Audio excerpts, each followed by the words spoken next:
আসসালামু আলাইকুম। আবারও চলে আসছি আপনাদের মাঝে নতুন একটা রেসিপি নিয়ে। আজকের রেসিপি হলো ফুলকপি, সিম, আলু দিয়ে কার্পু মাছ দিয়ে একটা তরকারি করে আপনাদেরকে দেখাবো কিভাবে তরকারিটা করতে হয়। তাহলে চলুন বন্ধুরা শুরু করা যাক। তরকারিটা আমি রান্না করে আপনাদেরকে আজকে থেকে আমি পাইপিনে তেল গরম করে রেখেছি। এখন আমি মাছটা বেছে নেব। বিসমিল্লাহ।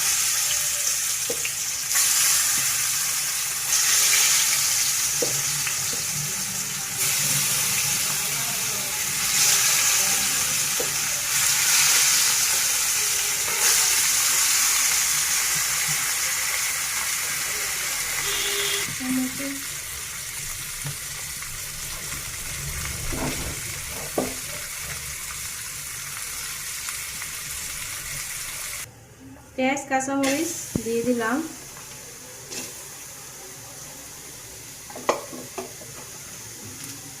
পরিমাণ মতো তেল দিয়ে দিলাম।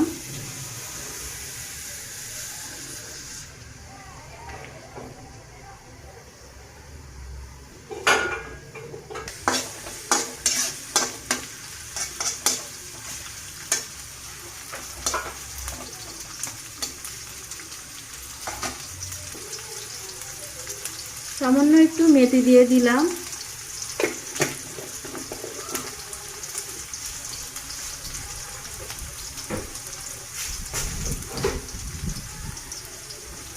কয়েক সেকেন্ডের মতো বাদামি কালার করে পেঁয়াজটা বাকি মশলাগুলো আমি দিয়ে দিব।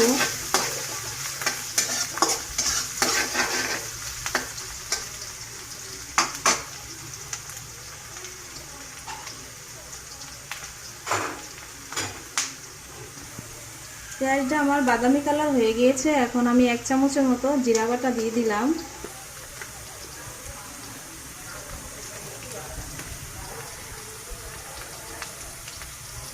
এক চা চামচের মতো রসুন বাটা,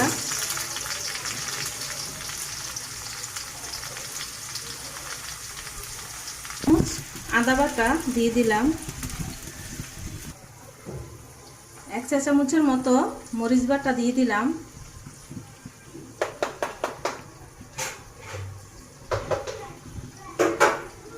স্বাদ মতো লবণ দিয়ে দিলাম। ধনিয়ার গুঁড়া, হলুদের গুঁড়া 1 চা চামচ, হলুদের গুঁড়া 1 চা চামচের মতো 2 চামচ দিয়ে দিলাম।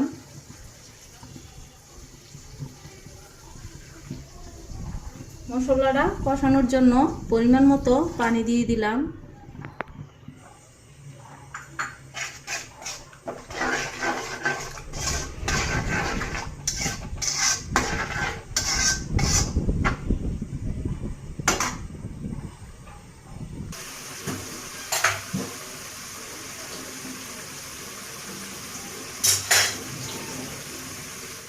এখন আমার মশলাটা কষানো হয়ে গিয়েছে। সিম, আলু,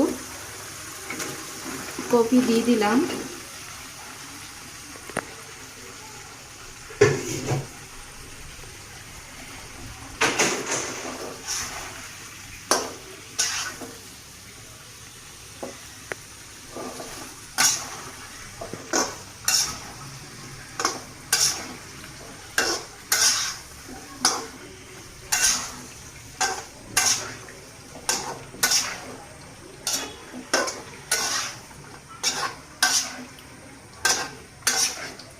আমি কম জালে কষিয়ে নিব।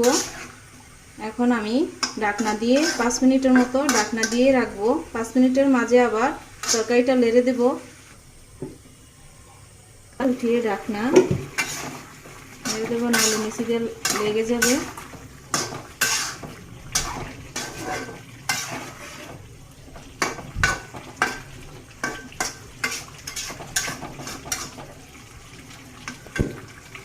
দুইটা টমেটো কেটে রেখেছিলাম, টমেটোগুলা দিয়ে দিলাম।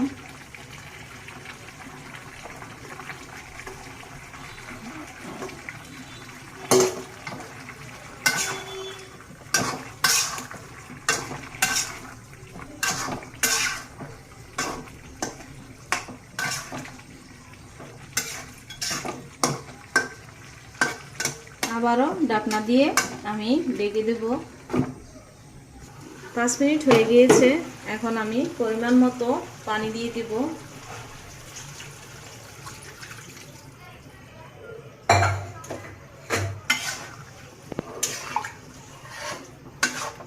একদম সিদ্ধ হয়ে গিয়েছে আমার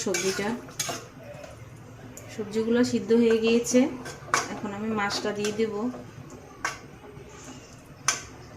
এখন আমি কার্পু মাছের মাথাটা দিয়ে দিলাম। মাছগুলো এইভাবে দিয়ে দিব।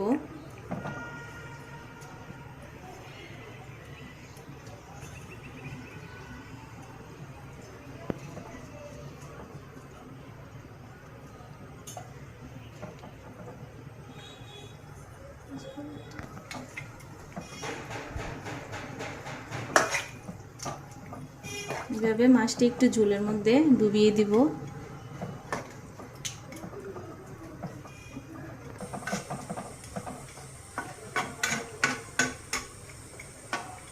দুই মিনিটের মতো বলক আসলে ঝোলটা আমি ধনেপাতা দিয়ে দেব।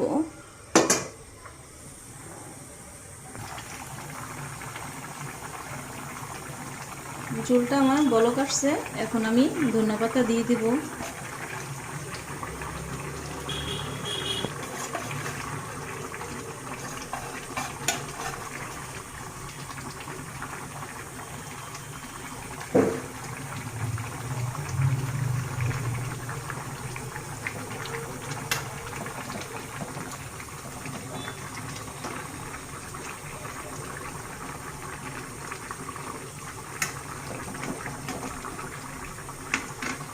আর 3 মিনিটের মতো ঢাকনা দিয়ে চুলায় আমি কম জালে চুলায় রেখে দেব। 3 মিনিটের মতো হয়ে গিয়েছে। এখন আমার কফি তরকারিটা একদম কমপ্লিট। দেখুন কফিগুলা পুরোপুরি সিদ্ধ হয়ে গিয়েছে।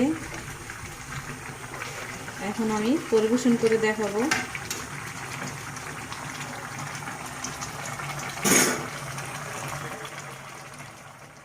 তৈরি হয়ে গেল আজকের রেসিপি আমার। কার্পু মাছ দিয়ে সিম, কফি, আলু দিয়ে আমি তরকারিটা আপনাদের মাঝে শেয়ার করলাম। কেমন হয়েছে কমেন্ট বক্সে জানাবেন। প্লিজ লাইক দিয়ে দিবেন, সাবস্ক্রাইব করে দিবেন। আমার ভিডিওটার মাঝে আপনারা থাকার জন্য অনেক ধন্যবাদ। ভালো থাকেন, সুস্থ থাকেন, আমাদের জন্য দোয়া করবেন। আল্লাহ হাফেজ।